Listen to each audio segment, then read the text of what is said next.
eu sou a Flávia. Eu sou a Isabela. E você caiu no Angu de Grilo.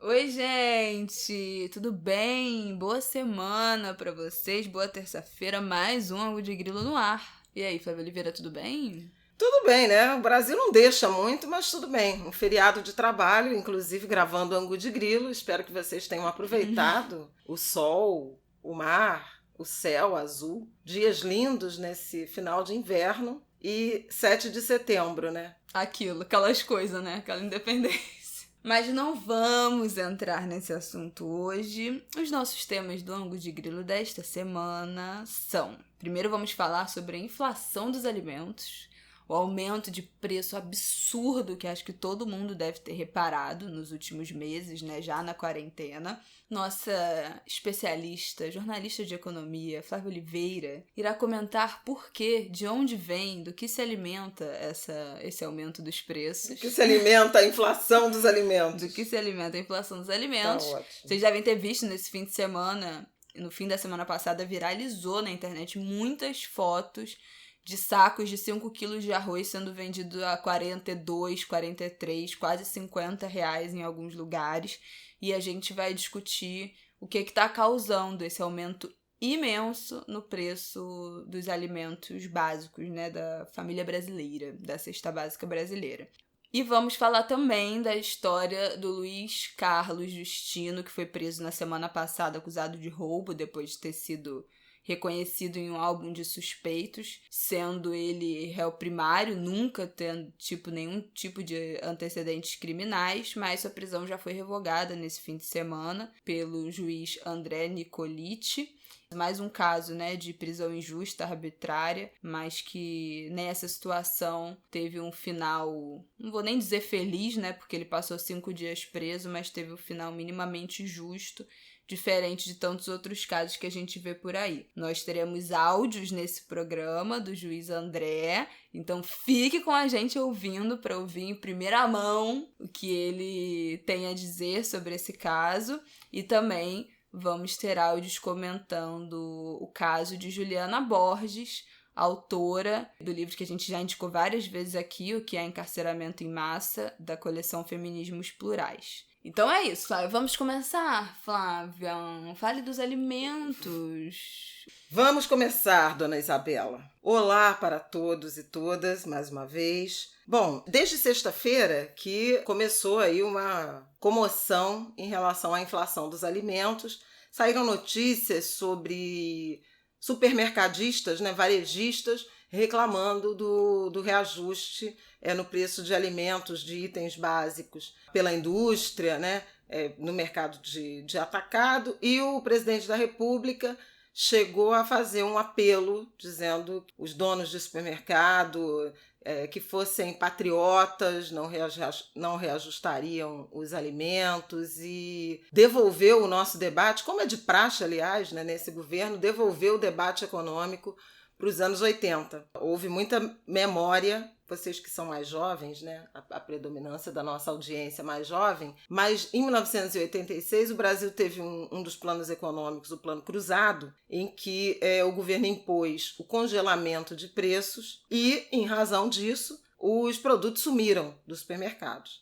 O presidente da época era José Sarney, e ele convocou a população a ser fiscais do Sarney, em que as pessoas iriam ao supermercado e, ao detectarem alta abusiva de preços ou o desabastecimento, denunciariam a SUNAB, que era a superintendência que controlava preços do varejo. E aí tem cenas antológicas. Se vocês quiserem entender um pouco da realidade econômica brasileira, procurem no YouTube, que certamente haverá imagens de telejornais da época com donas de casa, senhorinhas, alguns homens mais atirados, decretando o fechamento de supermercado. Eu ia falar desocupados, mas... não exatamente. O Sarney chegou a mandar confiscar boi no pasto, porque a carne desapareceu dos mercados, claro, tinha que congelar o preço, o custo de produção era alto, os pecuaristas não matavam, não abatiam o gado e, obviamente, assim não tinha carne. Então, houve ação de governo para confiscar boi no pasto, para fazer o abate. Esse era um plano econômico heterodoxo, que obviamente não deu resultado, né? Anos depois a gente chegou à inflação de 88%. Mas, ao mês, não é? Ao mês. Mas, àquela época, o PMDB, que era o partido do Sarney, ele fez, se eu não estou enganada, 26 dos 27 governadores do Brasil na esteira do plano de estabilização, que foi o Plano Cruzado. Combate à inflação sempre deu votos, né? O Plano Real, que é o plano que até hoje, né, gerou estabilidade econômica, né, do ponto de vista da política de preços, que é de 1994, no governo Fernando Henrique. Ele elegeu o Fernando Henrique e reelegeu o Fernando Henrique à época. Era uma agenda muito importante, e eu considero até hoje muito importante, da sociedade brasileira. Bom, Bolsonaro, então, recorre a essa memória de fazer um apelo emocional aos empresários, como se a inflação dos alimentos fosse uma questão de patriotismo dos supermercadistas. Quem ouve Angu de Grilo não está surpreso com a inflação dos alimentos, porque eu acho que já falei aqui mais de uma vez desse fenômeno desde aí do início da pandemia. Num primeiro momento, a gente teve uma inflação muito alta em razão das pessoas. Primeiro, um movimento de compra em maior quantidade por conta da pandemia, porque as pessoas não sabiam se iam poder sair de casa, se iam poder ir ao mercado. Segundo lugar, porque aumentou a demanda por alimentação, por compras de itens consumidos nos domicílios em razão da pandemia. As pessoas estão comendo menos fora, não estão saindo para comer, etc, etc, etc. As crianças estão sem aula, muitas crianças que comiam na escola, jovens também que comiam na escola, não estão fazendo isso porque estão sem escola. Então, o consumo familiar de alimentos, sobretudo alimentos básicos, ele aumentou muito nessa temporada da Covid-19. E isso provocou um aumento muito significativo no preço dos alimentos em março, em abril, em maio, até junho. Junho caiu um pouco, mas assim, mais parou de subir do que caiu. Então, eu acho que todo mundo que vai ao mercado, feira, etc., percebeu que o feijão ficou mais caro, que o arroz ficou mais caro, que a farinha de mandioca ficou mais cara, que o tomate, que a cebola, que o alho subiu uma enormidade, várias frutas, enfim, os itens mais importantes da mesa dos brasileiros. Os ovos, eu cheguei a comentar aqui sobre o aumento dos ovos. Que não estava mais 30 ovos, R$10. R$10. Em junho teve uma estabilização e em julho aconteceu um fenômeno muito curioso, que, se por um lado é positivo para a economia brasileira, porque gera aumento das exportações, por outro lado, provoca, sim, uma inflação muito forte, um aumento de preço dos alimentos. Que efeito foi esse? Foram dois, na verdade. O aumento do dólar. O dólar subiu fortemente, especialmente aí na virada julho e agosto. E em agosto o dólar chegou até a 5,60.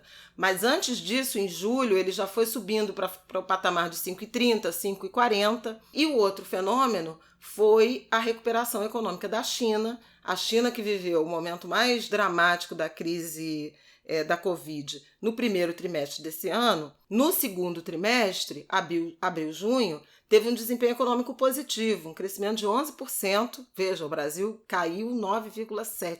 Com isso, a China retomou as compras externas de minério, aço, isso não interessa, mas interessa por outro motivo.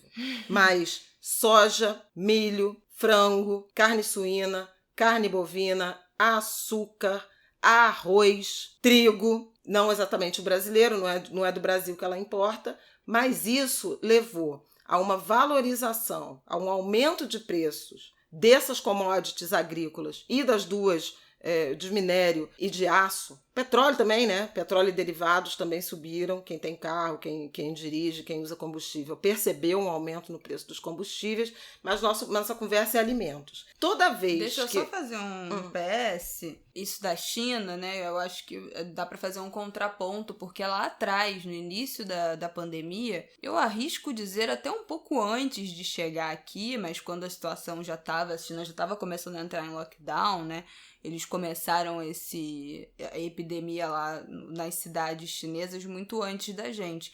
A gente chegou a falar como a alta do dólar, aqui o episódio 25, de 11 de fevereiro, a gente falou sobre o dólar que chegou a 4,32, batendo recordes históricos. Olha isso, né? A gente tá é tão real já, mais caro. Mas naquela época o dólar tinha chegado a 4,32 e aí a gente falava sobre os efeitos que tinha essa alta do dólar na nossa vida, que aumentava o preço de eletrodomésticos, de aparelhos eletrônicos, de tudo que era importado, porque também naquele momento a China estava parada, né? Não estava exportando quase nada de aço, minério, enfim, e também não estava comprando, porque já estavam em lockdown por causa que nem era pandemia ainda era uma epidemia local nas cidades. Então dá para ver bem essa recuperação, esses dois momentos da China que a gente tinha falado lá atrás e agora como já virou para outra coisa. Pois é. Então, esse aumento de demanda da China, que obviamente se aumenta a demanda e a oferta está limitada, o preço sobe. Então, a China e o dólar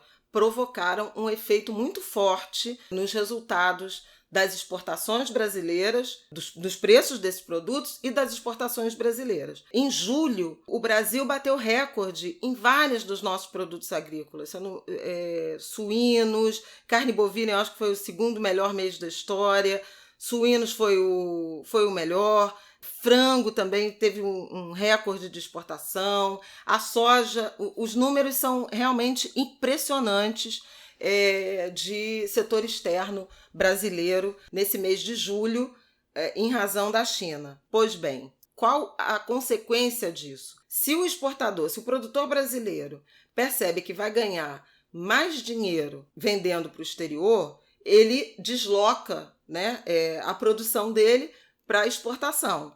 Ou ele vai vender no mercado interno pelo mesmo preço que ele poderia ganhar no mercado externo. Por isso, os produtos ficam mais caros no atacado. E, obviamente, quem compra no atacado e paga um preço mais alto, vai repassar para o varejo. Claro. E o varejo vai repassar para o consumidor. Então, é esse o resultado, é esse o motivo de os produtos básicos, os alimentos, a inflação dos alimentos, ter subido tanto, não apenas nesse ano, nos meses de pandemia, mas agora recentemente. Isso não se resolve, sinceramente, com apelo ao empresariado para ser patriota. Até porque os caras estão comprando mais caro, eles vão entubar o prejuízo, a diferença, para dar desconto. Eles vão repassar. Para vender mais barato, para não ter lucro, para vender mais barato para as pessoas. Vou comprar uma fortuna e vou vender pelo preço de custo, porque eu sou patriota. Me poupem, né? Exatamente. Bem, eu quero usar um exemplo aqui, pegar um indicador, que é o indicador da Fundação Getúlio Vargas. O nosso índice de meta de inflação é o IPCA, são os indicadores do IBGE. Mas o IBGE só vai divulgar os resultados de agosto, agora na quarta-feira. A Fundação divulga o indicador dela de mês fechado na terça. Mas eu queria pegar como exemplo o IGPM. O IGPM é um índice da Fundação Getúlio Vargas, Índice Geral de Preços, e a Fundação calcula 3 indicadores para formar esse índice geral. Um, preço da construção civil, que não nos interessa nesse momento. O outro é o índice de preços ao consumidor, que é exatamente os preços da gente, que vai ao mercado, que vai à feira, que consome produtos e serviços. O terceiro é o índice de preços por atacado, o IPA, que mostra exatamente qual é a pressão que a produção de matérias-primas, de bens intermediários, desses produtos industriais, agrícolas, eles estão fazendo nos produtores, no atacado e, consequentemente, pode contaminar o varejo. O IGPM de agosto, que é o índice fechado que já saiu, teve uma influência forte do IPA. O IGPM ficou no mês de agosto em 2,74, veja vocês, o IPA atacado 3,74, portanto, foi o que mais pressionou o IGPM, e o índice ao consumidor 0,48. Então, uma inflação ao consumidor que ainda está baixa, e isso é verdade. Quando a gente fala a inflação ainda está baixa, abaixo da meta, abaixo do... ainda, as previsões ainda abaixo do piso da meta. No entanto, a gente tem algumas pressões que preocupam muito. E é isso que eu queria refletir com vocês. Os produtos agropecuários no IPA, no atacado, no ano de 2020, eles já subiram, segundo a FGV, 17,74. É muita coisa. E os produtos industriais, 11,9. No IPC, que é o índice que nos interessa... Do consumidor, exatamente. O IPC está em 1,38% janeiro a agosto. Só os alimentos de janeiro a agosto, 5,62%. Então, veja que está praticamente 4 vezes a inflação. Por que isso preocupa muito? Porque alimentos são o grupo de preços que mais pesa no orçamento das famílias mais pobres. Existe um indicador chamado INPC, que é, inclusive, o que costuma ser referência nos reajustes salariais, e agora tem sido uma referência importante para o salário mínimo, que, aliás, vai subir R$ 22,00, segundo determinou o governo na lei orçamentária, no projeto de lei orçamentária de 2022. O salário mínimo vai para R$ 1.067. Hoje é R$ 1.045. Não dá nem para comprar, a diferença do salário mínimo não dá nem para comprar 5 quilos de arroz, né? Segundo a Isabela. Já tá mais... Os lugares mais baratos estão dando quase R$30. Os mais caros estão chegando a quase 50. Então, fecha parêntese. O INPC é o indicador que mede a inflação das famílias com renda mais baixa, que ganham até 5 salários mínimos. E os alimentos pesam muito no INPC, o que significa que eles pesam muito no orçamento da família. Muito do dinheiro que as famílias mais pobres ganham, elas gastam com comida. E mais ainda nesse momento de pandemia, eu ia falar por tudo aquilo que eu já mencionei. Porque esse cálculo é feito em um momento que muita gente come na rua, né? Come no trabalho. Quer dizer, comer na rua você ainda faz parte da sua conta, do seu gasto salarial. Mas muita gente come no trabalho e as crianças comendo na escola, né? Agora que você tem que fornecer a alimentação inteira, da família inteira, de todas as crianças, de quem costumava comer no trabalho e tal, isso pesa muito mais na renda familiar. É o grupo alimentação no domicílio. O IBGE, os institutos, eles separam alimentação no domicílio e alimentação fora. A alimentação no domicílio está ficando assim de cara. Uhum. Eu fiz um gesto de elevação, gente. Esse sim.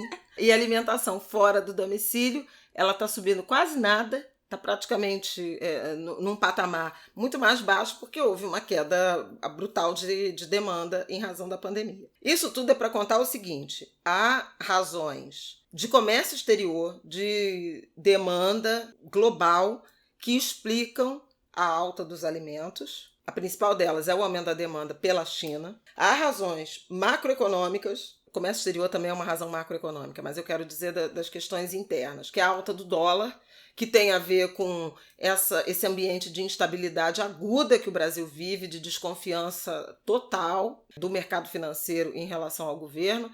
Não as desconfianças que o cidadão comum, a família, os formadores de opinião têm, desconfianças muito localizadas em relação a equilíbrio fiscal, a contas públicas, a uma outra agenda, mas ainda assim desconfiança. Isso pressiona o preço do dólar, assim como a queda dos juros também pressiona a cotação do dólar.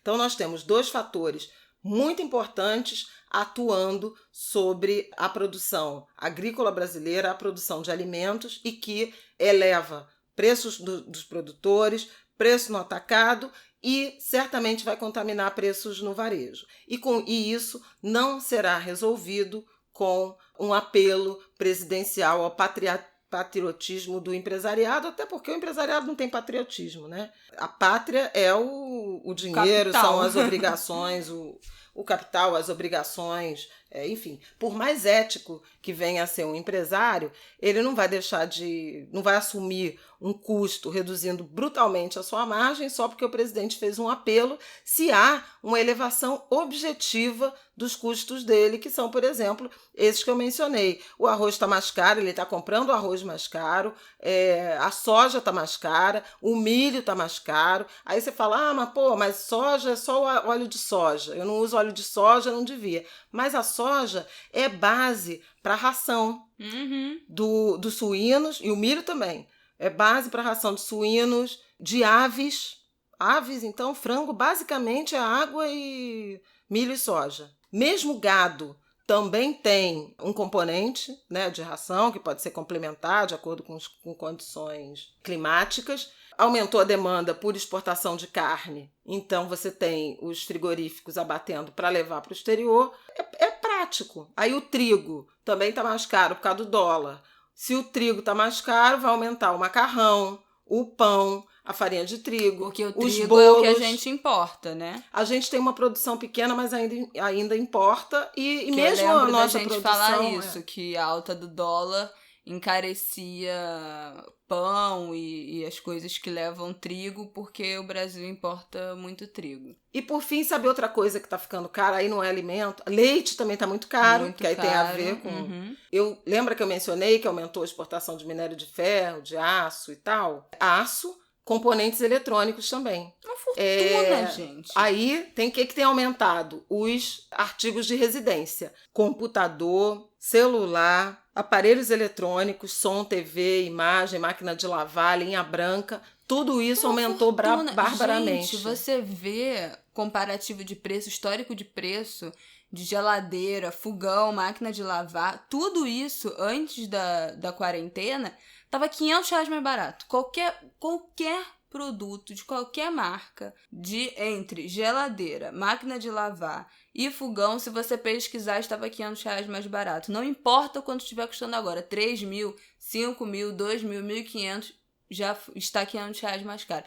Uma coisa impressionante. Ontem eu vi alguém falando no Twitter que o computador que eu queria comprar passou de 3.100 para 5.200 em 3 semanas. Então tá assim, uma barbaridade. E, bom, não sei se minha mãe quer falar mais alguma coisa, mas encerro minha participação nesse assunto reproduzindo o que muita gente tem falado nas redes nesse fim de semana, desde que viralizou essa história do arroz. Como é que 5 quilos de arroz custa R$40 e o auxílio emergencial paga R$600 para uma família se manter e agora vai passar a ser 300? O que você compra com R$300? Quem é que você alimenta com R$300? Que família é essa que 5 quilos de arroz dá pro mês inteiro e com esse resto de dinheiro você compra o quê? Sobra o quê? Isso é importante, porque o Diese tem a conta, né, a cesta básica mensal, e a cesta básica, na média, na maior parte do país, custa já pouco mais de meio salário mínimo. Então a gente está falando aí dos 500 e poucos reais, né, dos quase R$600, especialmente no Rio, São Paulo. Mas enfim, é uma situação realmente complexa, porque os alimentos estão mais caros. Há motivos, né? Há explicações justificativas para que isso esteja acontecendo. Isso poderia ter sido resolvido. Houve um tempo em que o governo tinha estoques reguladores, aqueles grandes galpões, armazéns, em que ele detinha estoques de alimentos básicos. E quando havia esse tipo de desequilíbrio, né, no mercado, ele entrava vendendo no mercado interno os estoques do governo, por isso a gente chama de estoque regulador, que aí baixava o preço, pelo menos internamente. Eu acho que o governo Bolsonaro não faz esse tipo de política, porque nem acredita, né, é liberal e é desorganizado nesse sentido. Então se faz apelos populistas ao empresariado. E vai melhorar? Tem algum panorama em que essa situação, pelo menos, regrida um pouco? Não tem muito não. Quer dizer, o que você tem mais possibilidade de algum tipo de redução de preço, de equilíbrio, nos alimentos in natura, porque esses não são exatamente exportáveis. Aí estou falando de fruta, de vários legumes, as hortaliças, né? Porque se tiverem condições climáticas boas, eles vão flutuando. Então, a recomendação é comprar as frutas, verduras, legumes da estação, que costumam ser mais baratos, e ficar muito de olho em promoção, tendo uma promoção do arroz, do feijão, do leite, aproveitar e comprar. Porque realmente, normalmente, o período de junho a setembro é o período de deflação nos alimentos. A gente está vivendo um ano tão atípico que nem isso aconteceu.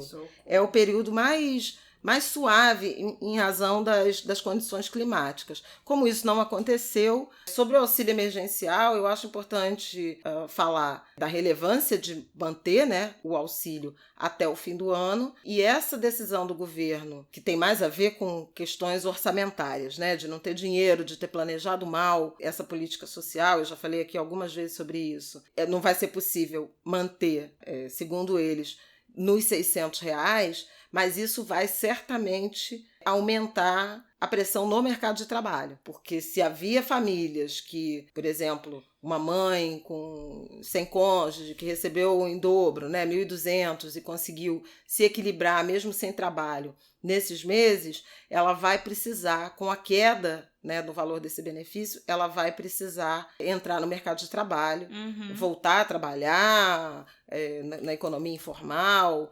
arrumar trabalho, e isso obviamente levará ou a um aumento da informalidade, se houver mercado de trabalho, né, para ser absorvido no setor informal, um pequeno aumento que já foi registrado do trabalho formal, mas muito pequeno, que não dá condição de comportar todo o estoque de mão de obra que ficou sem ocupação, ou, que é o esperado, um aumento da taxa de desemprego. Taxa de desemprego que é quem? Quem não trabalhou e procurou trabalho. Então, o que a gente pode ver daqui para o fim do ano é um aumento do desemprego e, eventualmente, da crise social, se essas pessoas entrarem no mercado de trabalho e não tiverem condições de fazer renda, né? De ter trabalho e de levar dinheiro para casa, combinado a um aumento de preço dos alimentos. Bom, conjuntura difícil.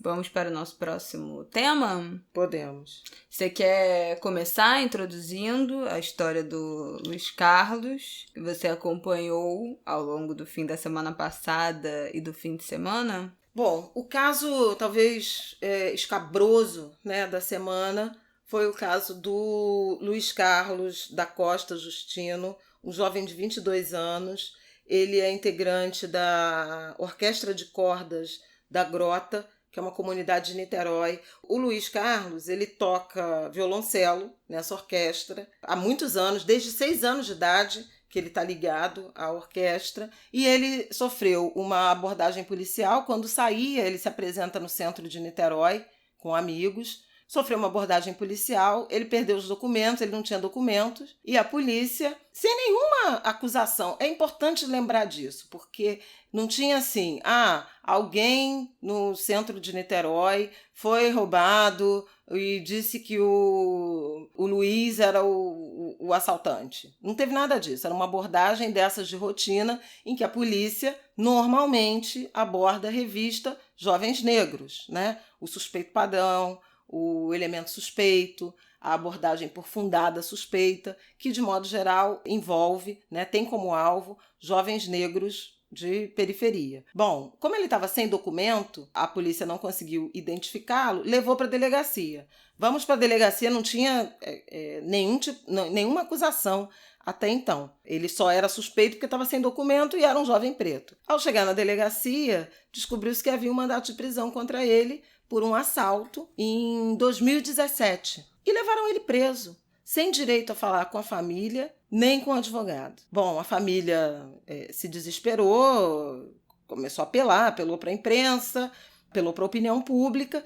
e se descobriu então que o jovem teria sido identificado numa foto, num álbum, na delegacia, como tendo sido o autor, o criminoso, né, do assalto. Acontece que ele, na data e horário do crime, em 2017, ele estava se apresentando numa padaria em Niterói, onde ele fazia apresentações regulares, tinha um contrato de trabalho. Isso comprovado, a advogada entrou com um pedido de relaxamento de prisão, de revogação de prisão e, naturalmente, de arquivamento do caso, porque o menino de ficha limpa, primário, sem antecedentes e com comprovação de que não estava no local do crime na hora do crime, 3 anos atrás, sem ele nunca ter sido chamado para depor, indiciado, nada parecido. No domingo, somente no domingo, ele foi libertado, domingo ao meio-dia. No sábado, já tarde da noite, o juiz de plantão, André Luiz Nicoliti, emitiu a ordem de revogação da prisão. O caso do Luiz,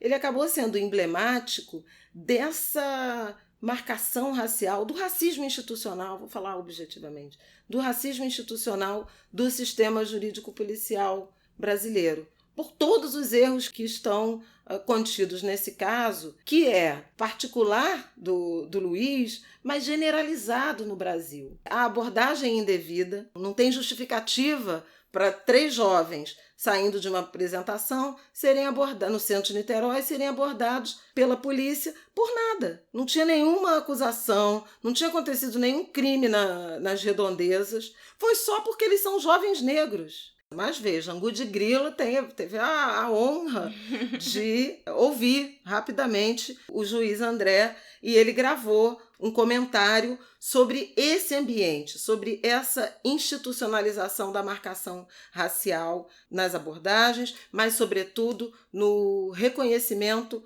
por foto. Vamos ouvir. Olá, Flávia. Olá, Isabela. Primeiramente, registrar minha satisfação de estar participando aqui desse prestigiado podcast e principalmente para tratar de um tema que eu reputo da maior importância para a justiça criminal brasileira, né? A questão do reconhecimento eu vejo hoje como um dos problemas mais graves do processo penal. Podemos dizer que esses fatos, né, esses equívocos, eles não apenas não são coisas episódicas na prática da justiça, como não são exclusivas do Brasil. Basta pensarmos na experiência americana, em que isso é muito discutido, muito estudado, e ainda assim são inúmeras as ocorrências de erros judiciários fundados no reconhecimento de pessoas. Isso ficou muito bem evidenciado na série DNA da Justiça, na Netflix, em que são fatos baseados, né, em fatos reais, são casos de erros judiciários, muitos deles decorrentes do reconhecimento de pessoa. Até tive a oportunidade de debater isso com inúmeros juristas no meu Instagram, fiz uma série de lives sobre esse DNA da Justiça. Então pense, se nos Estados Unidos que se debate, se discute isso com seriedade, muito mais tempo, você tem o mesmo problema, né? Lá você tem um protocolo mais rigoroso. Imagine no Brasil, nosso protocolo inexistente é basicamente uma legislação, um artigo, né, do Código de Processo Penal, o artigo 260 do CPP, é do século passado, que cuida do reconhecimento de pessoa. O reconhecimento, é preciso saber, ele se dá de 2 maneiras hoje nas práticas da justiça criminal brasileira. O reconhecimento de pessoa presencial, ou seja, a pessoa a ser reconhecida está lá presencialmente e a pessoa que vai reconhecer também, e o reconhecimento fotográfico, que é um dos maiores problemas, ainda maior. E como é que se justifica isso? No reconhecimento fotográfico, nós não encontramos sequer amparo legal para isso, ou seja, a lei não dispõe sobre esse formato de reconhecimento fotográfico. Ele é fruto de uma prática da justiça criminal brasileira. As práticas da justiça criminal brasileira, elas são fundadas basicamente em 3 possibilidades, né, de fundamentos. A lei, né, ou seja, os atos emanados do Congresso Nacional, aquilo que a gente chama de jurisprudência, que são as decisões reiteradas dos tribunais, e a doutrina, ou seja, o trabalho e o esforço da academia, dos estudiosos, dos escritores de obras jurídicas técnicas. Pois bem, no caso do reconhecimento por fotografia, a lei não prevê esse instrumento. A jurisprudência tem uma consolidação no sentido de que isso é possível. Por outro lado, a doutrina, né, ou seja, os estudiosos, os escritores, os professores de direito processual penal, criticam a possibilidade do reconhecimento fotográfico exatamente por, além dele não ter amparo legal, previsão legal, ele é muito mais suscetível de falhas, de levar a decisões equivocadas. Então, por isso a reação da doutrina contra esse expediente. E aqui você pode colocar 2 incrementos, né? Um é a questão de não haver protocolo sobre isso e cada um faz do jeito que bem entende. E acaba havendo muitos sugestionamentos. Nessa fragilidade, né, de pesquisa, de investigação, abre-se um espaço enorme para aquilo que já permeia todo o pensamento do Brasil, no sentido de um racismo estrutural, de um racismo institucional. De modo que esse tipo de prática acaba propiciando erros que vão alcançar com maior destaque e ênfase a população jovem negra do Brasil. É exatamente essa que acaba sendo alvo do reconhecimento fotográfico, ou seja, a juventude negra que acaba constando nesses catálogos, nesses álbuns que povoam as investigações. Então, por isso é fundamental que a doutrina continue estudando isso. O juiz André, né, recomenda, durante esse áudio dele, ele recomenda essa série da Netflix, o DNA da Justiça, que eu nem conhecia, mas já botei na minha lista, uma série de 2020, então deve ter acabado de ser lançada, que fala sobre o Projeto Inocência nos Estados Unidos, que desvenda erros cometidos em uma série de condenações indevidas e expõe a injustiça sofrida por vítimas e acusados. Bom, isso é uma coisa que a gente vê no Brasil o tempo inteiro, né? Prisões por engano, principalmente homens negros que são presos injustamente, e aí é uma mobilização imensa para soltar. Teve o caso também emblemático, falando de mulher negra da Babi Querino, que ficou 1 ano e 9 meses presa, também a partir de um reconhecimento do cabelo dela. Não foi nem dela em si, foi do cabelo black pela suposta vítima. Então essa é uma história muito recorrente, né? E é muito espantoso isso que ele fala do que o reconhecimento por foto não está nem previsto na Constituição, mas que é feito, a prática é feita, foi implementada e é feito sem que haja uma norma, sem que haja uma regra de como isso deve funcionar e acontecer. Então, é basicamente isso. Se tem uma delegacia que a galera resolve pegar foto da internet, do Instagram, com edição, sem edição, com fundo, sem fundo, se é sério, se é sorrindo, se tem mais gente na foto que se não tem, sem o menor tipo de padronização desse sistema, dessa prática. Esses jovens, principalmente, obviamente, jovens negros, a gente sabe, acabam sendo enquadrados como suspeitos antes mesmo de ter cometido algum tipo de crime ou serem investigados dessas acusações. Outra série que fala muito disso, da Netflix, a gente já citou aqui, é Olhos que Condenam, né? Também, daqueles 5 jovens adolescentes que foram acusados de ter estuprado uma mulher no Central Park, anos depois ficaram presos anos depois, foi provado que eles eram inocentes. É uma série que eu não vi, não tive estômago, minha mãe viu, a gente já comentou isso em algum episódio passado. Mas é só para dizer como isso é recorrente, né? E como isso é uma prática recorrente. É um enredo da teia do racismo institucional que precisa ser desmascarado. E aí, nesse sentido, a sentença do juiz André, ela foi muito feliz e precisa, porque ele faz 2 comentários no trecho da sentença que são importantes para a nossa reflexão. Ele diz, abre aspas, precisamente sobre o caso, causa perplexidade como a foto de alguém primário, de bons antecedentes, sem qualquer passagem policial, vai integrar álbuns de fotografia em sede policial como suspeito. E continua, indaga-se, por que um jovem negro, violoncelista, que nunca teve passagem pela polícia, inspiraria desconfiança para constar em um álbum? Como essa foto foi parar no procedimento? Responder a essa pergunta significa atender a um reclamo legal chamado cadeia de custódia da prova. Em resumo, um suspeito sem investigação prévia, que já é apresentado em um álbum no ato do registro de ocorrência, é um suspeito que precede o próprio fato. É uma espécie de suspeito natural. E o juiz cita, e eu convido todos vocês a baixarem, o artigo 312 do Código de Processo Penal, que diz: prisão preventiva poderá ser decretada, blá, blá, blá, blá, blá, blá, blá, blá, blá, blá, blá, blá, quando houver prova da existência do crime e indício suficiente de autoria e de perigo gerado pelo estado de liberdade do imputado. Ou seja, se o suposto criminoso representa perigo para a sociedade, a liberdade dele, e se há indício suficiente de que foi ele o autor, aí sim a polícia pode prender, a prisão preventiva pode ser decretada. No caso do Luiz, não havia indício suficiente, havia um álbum, né, da delegacia, nenhum tipo de informação adicional de investigação, não tinha havido isso, e como prova de que ele não tinha nenhuma ameaça de perigo, é o fato de que ele estava há 2 anos e meio,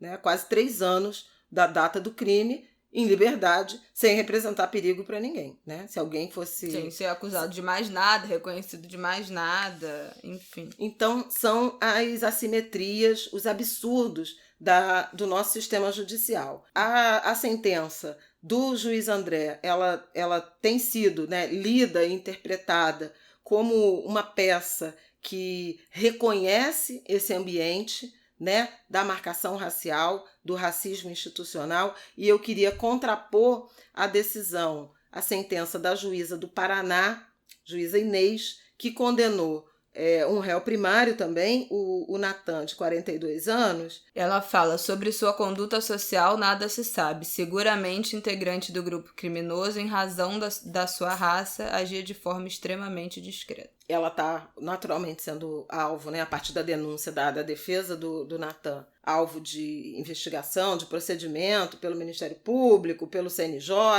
enfim. Mas, de um lado, uma peça que comprova o quanto raça é elemento para julgamento, para sentença, para pré-julgamento de pessoas negras, sobretudo de jovens negros, e de outro lado, né, aí pelo melhor lado, um juiz que leva em conta esse viés para repudiar o sistema e revogar a prisão do jovem Luiz Carlos, que agora está em casa. Ele agora está em casa, mas ele passou 4 noites, né? Por isso, preso. Não é um final feliz, né? O que quando eu falei no início, né, anunciando o tema, a gente pode até falar que, bom, teve um desfecho minimamente justo, mas um jovem de 20 e poucos anos, músico, né, musicista, ter passado 5 dias e 4 noites em um presídio, ele mesmo diz: não, eu tô descansando porque lá eu não consegui dormir. Isso é um final feliz? Isso não deveria sequer ter acontecido. É óbvio que isso causa traumas e sequelas psicológicas que são muito graves, muito além do que a gente pode supor,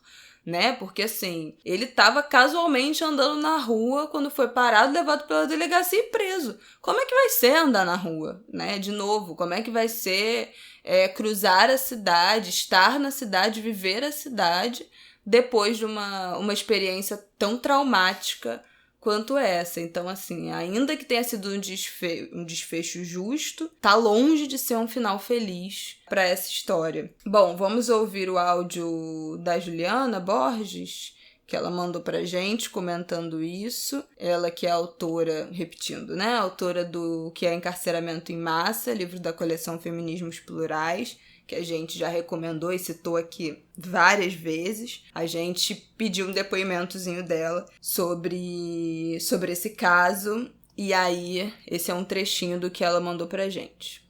Quais são os critérios que definem o Luiz Carlos como um jovem suspeito, né? Um jovem que portava um instrumento musical, não estava em nenhuma atividade suspeita no momento em que foi abordado, ou em nenhuma atividade violenta, né, fosse tido como suspeito e fosse alvo de uma abordagem. O segundo ponto é como é possível o reconhecimento facial em se tratando de um jovem que não tem antecedentes criminais, baseado em um álbum. Que tipo de álbum é esse? Acho que são perguntas que a gente tem que fazer, são perguntas que esse juiz coloca na sua decisão, que são muito importantes e que precisam ser respondidas, né? Então, como é possível o reconhecimento facial em jovens que não têm antecedentes criminais, né, que não tiveram passagem pela polícia? A outra pergunta é como é possível, diante de todas essas questões e diante de apresentação de provas do advogado de defesa do Luiz Carlos de que ele não estava presente no momento do suposto roubo, né, que é peça para o mandado de prisão que haveria em nome do Luiz Carlos, por que se manteve essa prisão?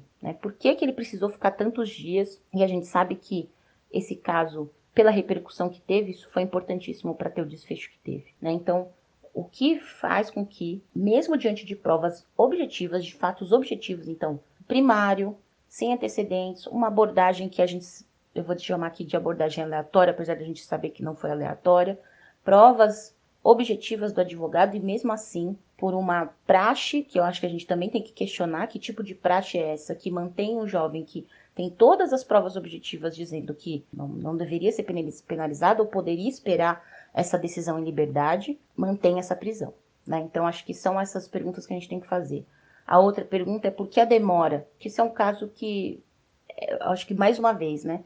Se a política criminal se organiza, se o sistema de justiça criminal se organiza de maneira vertical, né, a partir de regramentos, controle externo, a partir de práticas que tentam se basear em critérios objetivos, esse é um caso que tinha todos os critérios objetivos e mesmo assim a prisão do Luiz Carlos foi mantida e ele ficou dias preso. Né? Então, eu acho que esse é um caso que nos traz muitas reflexões sobre uma série de outros casos. Isso não é infelizmente, essa não é uma novidade na atuação cotidiana, tanto das polícias quanto de jovens que acabam sendo presos e tendo missões e tendo prisões mantidas, sendo que eles têm todas as condições de responder em liberdade. Né? O Luiz Carlos era um jovem que não foi preso em uma situação violenta. Né? Não foi. Então, qual era o perigo que de fato ele representava à sociedade? E a gente pensar ainda num período de pandemia, né, em que há uma série de recomendações internacionais e nacionais também, do Conselho Nacional de Justiça,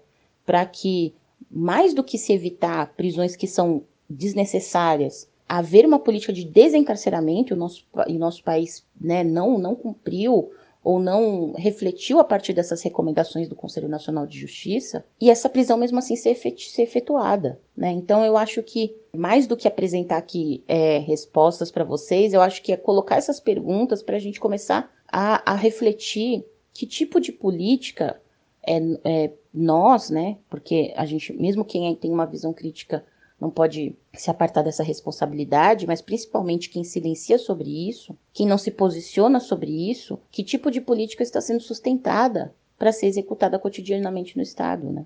Pelo Estado brasileiro.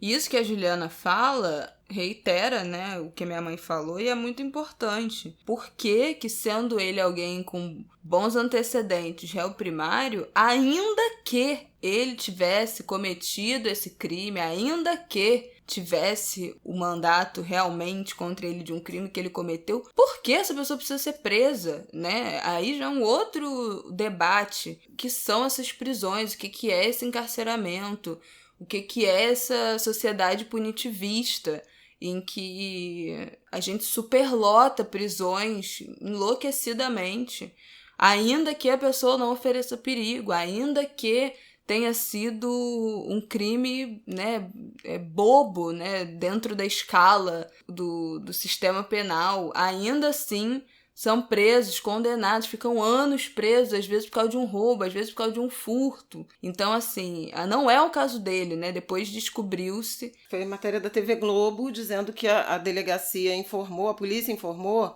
que ele foi apontado como ligado a uma quadrilha do tráfico de uma comunidade em Niterói por um traficante que foi preso, e pela rede social do traficante tinha uma foto ou várias fotos de pessoas da comunidade, e esse traficante teria dito que o Luiz Carlos era da quadrilha também. Todo mundo, era do todo grupo, mundo da foto faz era parte. todo mundo. Mas assim, não tem nem... Bom, só tem essa informação, sabe? E obviamente que a polícia isso. Não vai dizer, não, que a gente faz uma busca sobre todos os pretos que estão na rede social de uma comunidade tal e bota aqui no álbum. Porque ainda que, se ele foi apontado pelo traficante qualquer preso como um integrante da quadrilha, ele deveria estar indiciado, ter sido chamado para depor, não tinha nada disso. Então ele foi. Se ele era acusado de ser traficante, ele não era acusado de ser ladrão. Como é que ele, Já se ele é são coisas traficante, não está diferentes. fichado como traficante nem nada parecido, mas ele vai parar num álbum e ser apresentado a vítimas de assalto. Então não faz sentido. Tem menor cabimento É isso, gente. um preto aleatório que foi parar Com foto de num rede álbum. social. E eu acho que a gente chegou a falar disso aqui no Ângulo de Grilo em algum momento, mas se não, tô falando agora. Esse negócio de reconhecimento facial também tem um novo debate nessa era da tecnologia de câmeras, esse sistema de câmeras de reconhecimento facial em cidades, em bairros, em estados Isso já está inteiros. acontecendo em Salvador e já houve denúncias de prisão de inocentes em razão do reconhecimento facial, principalmente porque a maior parte o sistema que tem sido usado no Brasil é importado da China, mas tem uma questão, o sistema que é da China, ele está muito mais habilitado e abastecido para fazer reconhecimento facial de fisionomias de orientais. E os pretos, o que acontece? Tudo igual. Então, não há uma precisão, uma garantia de que o reconhecimento fidedigno. E isso, naturalmente, tem levado pessoas inocentes para a prisão. E o Witzel, né, ex-governador, já é ex-governador do Rio de Janeiro, afastado nesse momento, uma das promessas de campanha dele foi esse monitoramento e reconhecimento facial por câmera. Isso foi testado no Carnaval de 2019. Essas câmeras entraram em operação e foi um fiasco. Teve um monte de gente que foi levada para a delegacia para checar, porque foram reconhecidas e era um reconhecimento falso. Então esse é um sistema que definitivamente não funciona e é absolutamente racista, né? E aí também é outro debate sobre tecnologia, algoritmo e tal. E aí quem fala muito disso, né, sobre esse racismo na tecnologia, nos algoritmos, é a Sil Bahia, que criou o Preta Lab, que é um hub, uma iniciativa que aposta no protagonismo de meninas e mulheres negras e indígenas no campo da inovação, na tecnologia, para reduzir as desigualdades sociais e raciais. E ela fala que os algoritmos são racistas, porque eles são programados, eles são criados por pessoas, e essas pessoas reproduzem essa lógica racista. Então, o algoritmo ele é feito para reconhecer, exaltar, esconder o que a gente já está acostumado a ver enquanto sociedade. Então, não é por acaso que os algoritmos nos oferecem mais conteúdos, destacam mais conteúdos de pessoas brancas, porque essas pessoas já estão naturalmente em evidência, já têm naturalmente mais audiência e os algoritmos são treinados para capturar isso. Então a gente vê um ciclo, né, de exaltação a conteúdos que já são hegemônicos e escondendo os conteúdos que podem ser os mais inovadores, mas que são os mais marginalizados, e os algoritmos são treinados para marginalizar ainda mais. A gente já falou isso aqui dentro do universo das redes sociais, já falou isso dentro de como funcionam as seleções de top cantores, top podcasts, top matérias, enfim, toda a forma como o conteúdo digital se espalha na internet. E em software de reconhecimento facial isso não seria diferente. Esse é um debate que nos Estados Unidos já está acontecendo muito.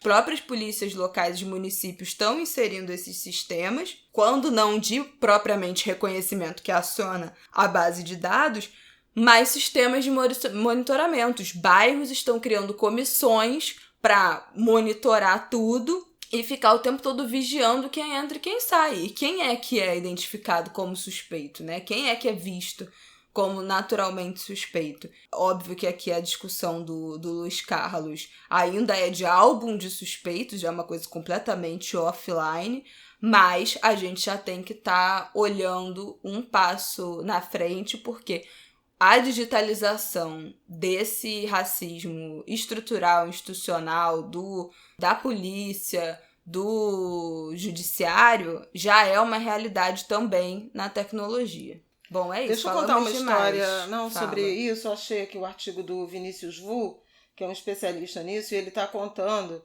tecnologia existente, por exemplo, apresenta erros recorrentes, como a gente está mencionando, na identificação de pessoas negras.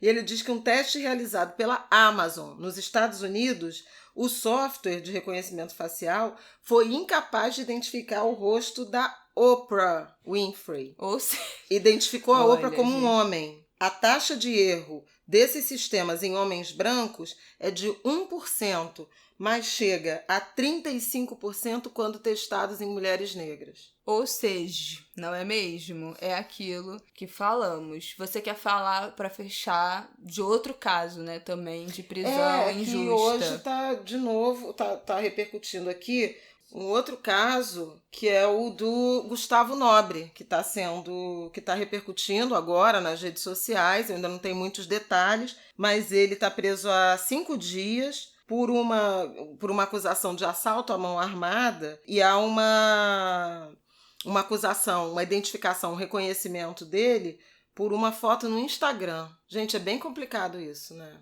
Mais uma vez é aquilo, né? Não tem nada de novo com o racismo. A novidade é que agora está sendo filmado e a gente tem as redes sociais para conseguir que esses casos reverberem e que a gente consiga pressionar as instâncias de justiça e da polícia para resolver o mais rápido possível. É isso, né, gente? É muito duro. É preciso discutir, debater e transformar institucionalmente o sistema e não ficar atuando em casos isolados como se realmente eles fossem a exceção e não a regra. É isso, gente. Bom, até semana que vem. Não, né? Peraí que eu quero recomendar Uma hora e 10. Eu quero recomendar rapidamente, depois eu falo com mais detalhes, mas o livro de Eliana Alves Cruz, o novo livro, um romance, Nada Digo de Ti que em Ti Não Veja. É lindo, eu recomendo muito. Quero mandar um beijo para Simone Barreto, que não foi injustamente citada aqui entre as nossas angulers mais fiéis e frequentes na nossa edição de aniversário, e para o Léo Bruno também, que... Tia Kika, Jéssica. Gente, Jéssica. Muita gente. Eu não sei que verdade. Minha mãe resolveu sair citando as pessoas só pra gente depois ficar se desculpando, se justificando. Porque a gente, obviamente, sempre vai ser injusto de deixar alguém de fora, principalmente porque nós temos uma audiência de algumas milhares de pessoas que são muito fiéis, que não foram nominalmente citadas, mas que estão sempre presentes nessa audiência. Então, terminantemente contra Flávia ter citado nomes na edição passada. Mas então, Simone, Jéssica, Kika, minha irmã maravilhosa, te amo. Carol, te amo. Carol, minha filhada. Tá bom, agora virou um beijo pra minha mãe e pro meu pai pra você, Xuxa. Então, gente, até semana que vem. Flávia não falou do livro aqui, deixa um convite a ela fazer uma postagem no nosso Instagram do Ângulo de Grilo, falando sobre o livro da Eliana. Ai, querida, não queria comentar. Farei, o livro é lindo. Nessa edição. Se você não segue o nosso Instagram, está sendo atualizado com bem mais frequência agora. Uhul, palmas. @Ângulo de Grilo, segue lá, a gente já está com 7.000 seguidores e um pouquinho, mas eu tenho certeza que ainda falta gente que nos ouve aqui, nos seguir lá também. Tá bom? Então, e deixa eu aproveitar, já que você falou em perfil no Instagram, vou recomendar o perfil da Juliana Borges, é Juliana Borges, _1, o algoritmo 1. Vou deixar aqui escrito na nossa. O perfil do juiz. O juiz André Nicoliti também tem perfil no Instagram, e inclusive tem várias lives que ele fez ao longo dessa temporada sobre o sistema jurídico. Também recomendo a vocês que sigam. E se você estiver ouvindo na terça-feira à noite, dia 8, ele estará na live da Tereza Cristina, falando sobre, comentando essa situação e o racismo no judiciário. É isso. Beijo. Chega. Episódio gigantesco, a gente não consegue... Falamos que o juiz é negro? O juiz é negro, gente. Tcharam, surpresa. Também faz uma diferença enorme. Por isso a gente fala de representatividade, de ocupação dos espaços de poder das pessoas negras. Porque é outra percepção, é outra empatia, e isso enriquece o debate e melhora o Brasil. Beijos. Beijo, gente. Até semana que vem.